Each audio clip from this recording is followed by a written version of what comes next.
Welcome. All right, welcome to the very first episode, non-intro episode that we're doing of our Little Talks podcast. Once again, I'm Rodrigo, I'm Rohan. and we're going to talk to you today about why food is an avenue for creativity and the many ways that you can express yourself. And I think just food in general too. I mean, there's so much about food that we're probably going to feature some more episodes in the future. But for right now, we're going to kind of hit the basics and get one episode, of food out there. Right, exactly. Yeah. So I guess the first question, why is food an art?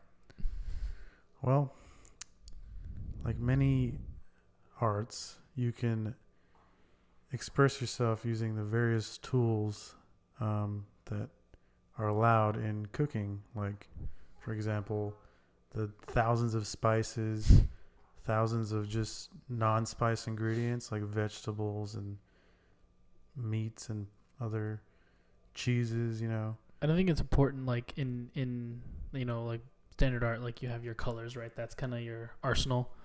But in food, you have flavors, right? There's the 5 flavors, supposedly, that the only flavors you taste, and then everything's a mixture of those 5. That's their palate for your palate, right?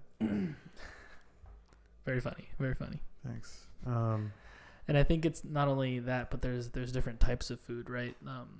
When I say types, I mean like there's street food, there's fast food, there's like sit down meals versus like super fancy places or fine dining, yeah, or crackers.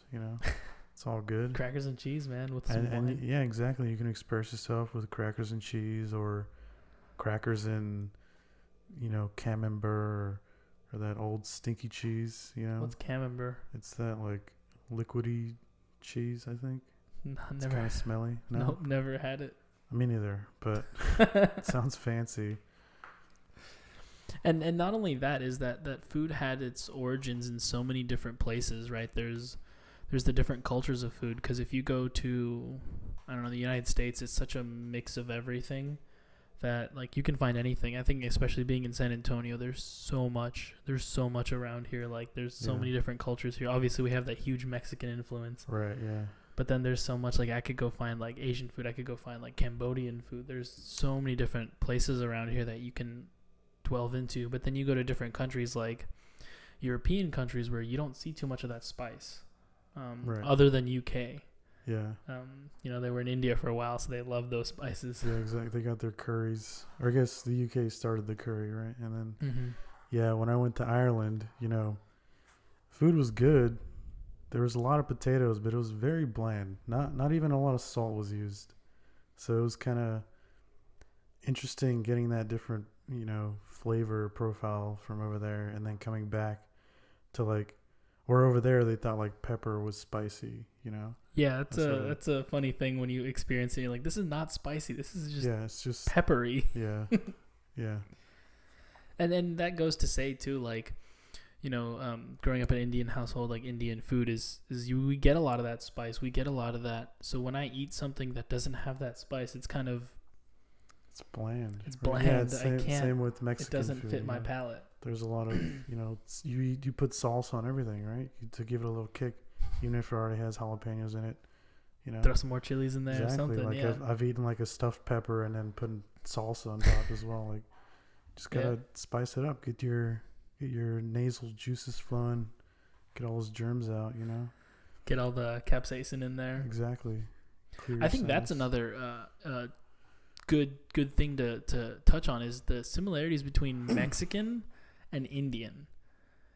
Mexican foods and Indian foods are so much alike that it's funny because they're the same. They're at the same. What is that? Longitude. Yeah. Longitude. Same longitude. No, latitude. Yeah. One of the two. They're at the same latitude, and it's so like the climate's very similar. So the types of food that grows, chilies, the spices that grow, like it's all so similar that like I can think of an Indian dish and then you could easily there's a pick a parallel Mexican food from there. Yeah. And I think that's, I'm kind of throwing a thing out there, but I think that's like one of the only 2 cultures that do that.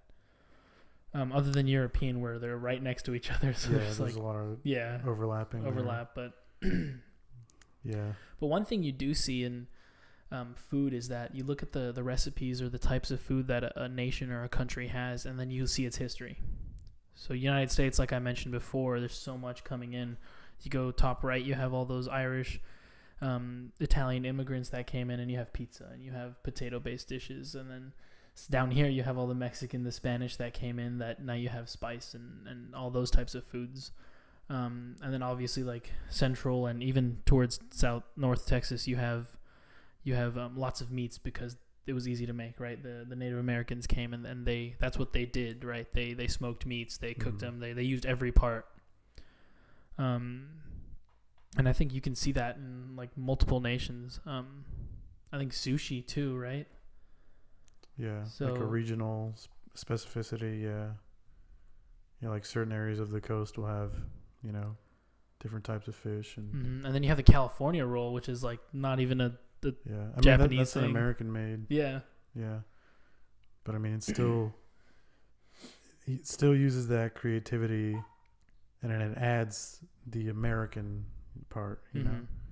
But it's a way to express yourself using food, right? Because just like we were talking about the similarities in like Indian and Mexican cuisine, like there's the naan, right? And then there's like the tortilla, right? Which is the same. It's like the same base, but it has different flavors, different textures. Well, I would go to compare the naan to like more of like the puffy tortillas, and then The flour tortillas. No, the puffy ones, like puffy tacos, the fried ones. Oh yeah. Or even a puri to that. But the tortilla would be compared to a roti. Which is like, they're the same thing. Yeah, so it's like it's the same concept, but you use a different mixture of ingredients, different flavors to sort of create something new, right? And then it's like, have you ever heard like everything is a sandwich, pretty much? Like a taco is just a sandwich, right? Everything's a sandwich. Like you can put that in a broad umbrella, but even if it's a sandwich, there's millions of different ways you can make just a Subway sandwich or something. Right? It's just whatever you want to put into it to make it your own, to express yourself right, through your food. And that's just like talking about food as a flavor, because you have people who go like so far in food's now an art. You have those amazing bakers that make it like a sculpture art versus a temporal art, right? To where they have these bakers that make crazy, like pretty much statues with with their food. It's a form over function at that point, right? It's just it's literally just to express yourself, right? Like the flavor doesn't really matter there. It's just creating an art piece, right?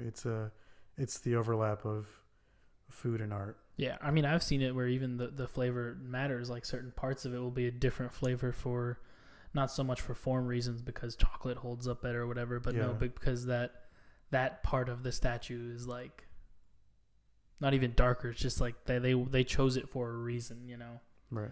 Yeah. And I think that's a whole other form of art that you can go into.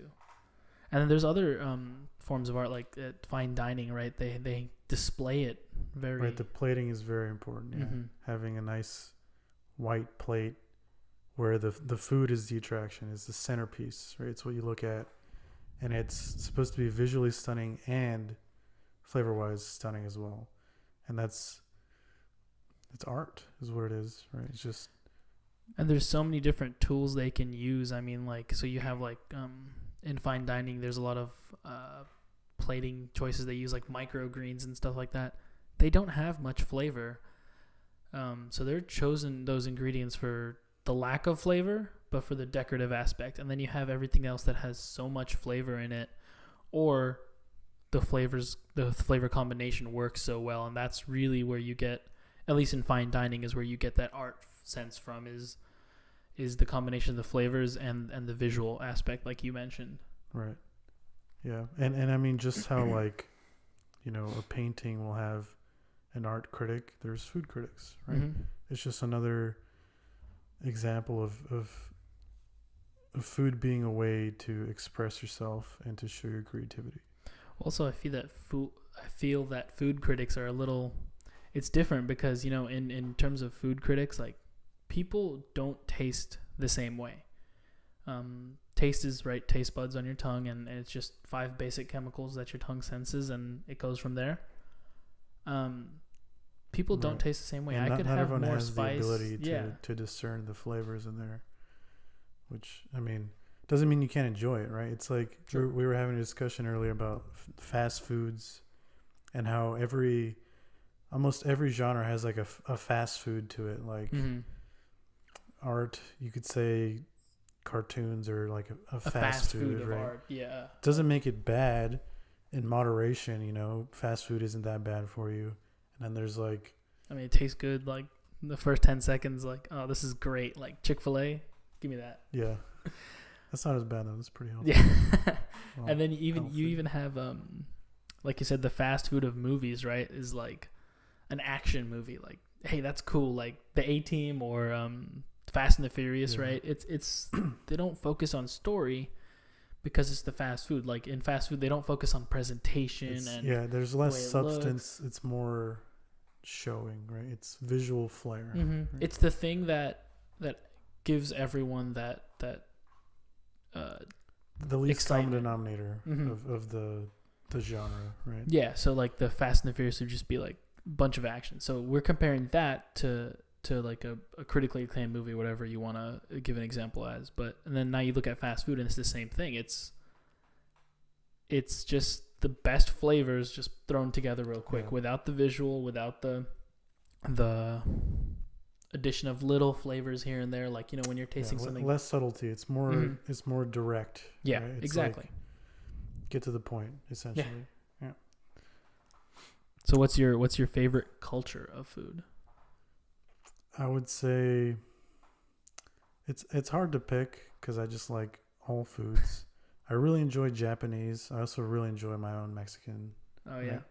But okay, we'll discount that. So you can't choose Mexican. I can't choose Indian. Okay, then I'd probably go with Japanese food. It's just very different. Like that. Again, we were also talking about this earlier about like the umami, right? That savory element that you don't get in almost any other besides Asian. Well, I was actually looking into it, cultures. and you get it. So you get it in places like the coastal cities of Mexico and even the coastal cities of India.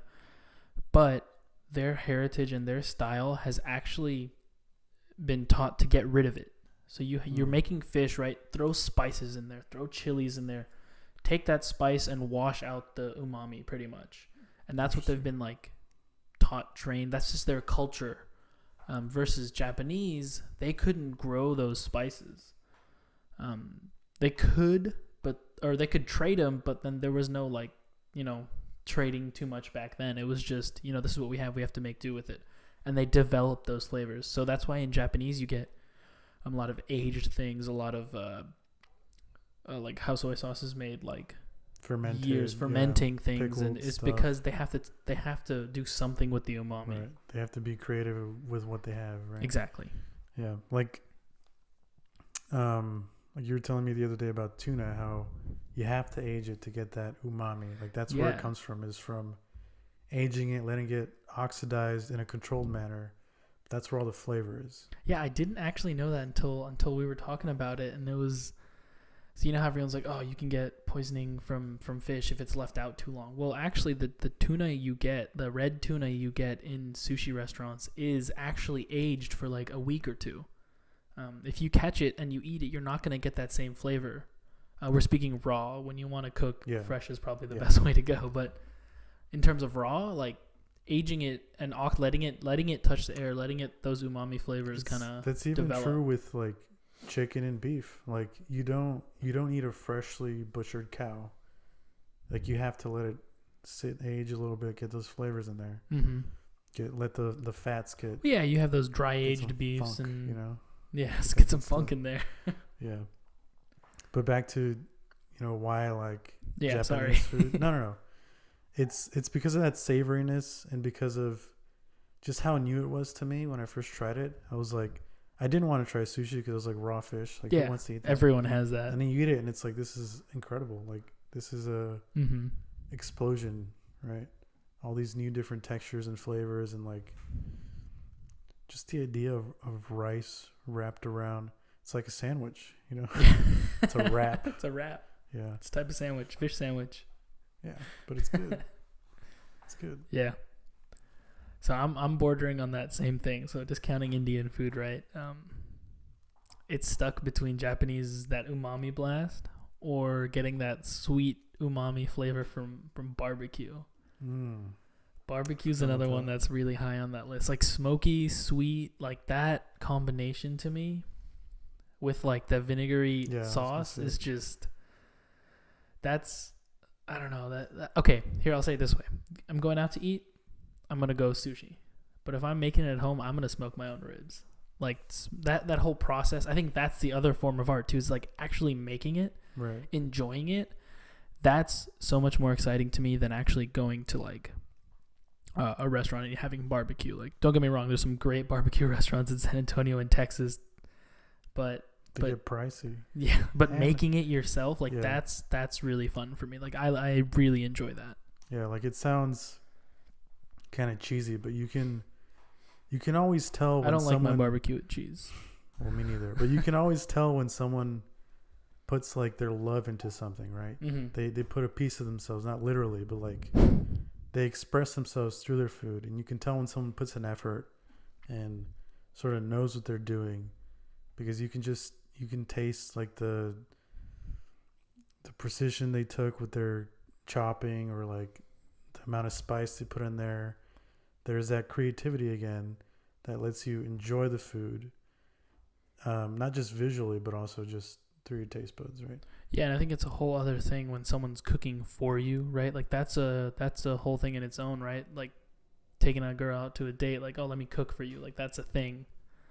And it's that act, and doing so, and you know, people, well, let me cook for you, I'm gonna make you a sandwich. Like that's not a thing that happens too often, but they go above and beyond, right? They try extra to make that special thing for you.